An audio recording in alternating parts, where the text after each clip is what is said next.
Okay, இந்த வீடியோவில் எதை பற்றி நம்ம பார்க்க போகிறோம் அப்படின்னா bucketing strategy for your investments. அதுதான் இந்த வீடியோனோட topic.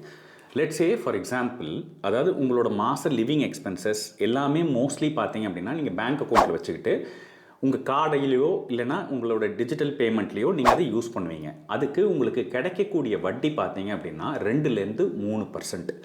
Instead of keeping that money in a bank account with a 2-3% kind of an interest, ஒரு ultra short term fundல வச்சுக்கிட்டீங்க அப்படின்னா you will get around 6.5-7% kind of an interest. உங்களோட day to day living expensesக்கு தேவையான பணத்தை உங்கள் bank account ultra short term ஃபண்ட்லேருந்து நீங்கள் redemption பண்ணிங்கன்னா நெக்ஸ்ட் டே உங்கள் பேங்க் அக்கௌண்ட்டுக்கு அந்த பணம் வந்துடும். ஸோ மினிமம் பேலன்ஸை மட்டும் ஒரு 10,000 15,000 மினிமம் பேலன்ஸை மெயின்டைன் பண்ணிவிட்டு எப்போ பணம் தேவையோ அப்போ நீங்கள் அல்ட்ரா ஷார்ட் டேர்ம் ஃபண்ட்ஸ்லேருந்து ரிடம்ஷன் பண்ணிக்கலாம். That's called bucket 1. So bucket 1ல் உங்களோட லிவிங் எக்ஸ்பென்சஸ்க்கு தேவையான பணம் எல்லாமே for the next 6 months to 1 year ultra short term ஃபண்ட்ஸில் இருக்கும். Bucket 2 is something for a period of 3 to 4 years.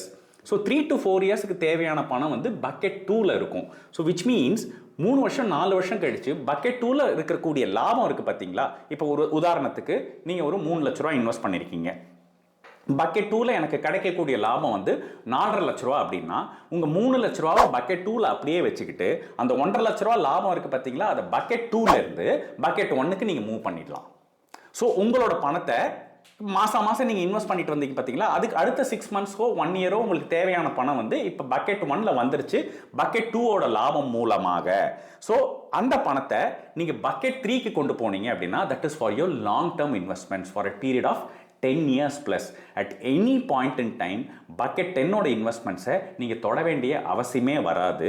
இந்த மாதிரி பக்கெட்டிங் ஸ்ட்ராட்டஜி மூலமாக உங்கள் ரிக்குவயர்மெண்ட்டுக்கு தகுந்த மாதிரி நீங்கள் பக்கெட் பண்ணீங்க, பைஃபர்கேட் பண்ணீங்க, பீரியாடிக்கலாக உங்கள் போர்ட்ஃபோலியோ ரீபேலன்ஸ் பண்ணீங்க அப்படின்னா உங்கள் இன்வெஸ்ட்மெண்ட்ஸும் வளரும், உங்கள் தேவையும் உங்களால் ஈஸியாக மீட் பண்ண முடியும், அதிக வட்டியும் உங்களுக்கு கிடைக்கும். தேங்க்யூ. உங்கள் பர்சனல் ஃபினான்ஸை பெட்டராக இருக்கணுமா?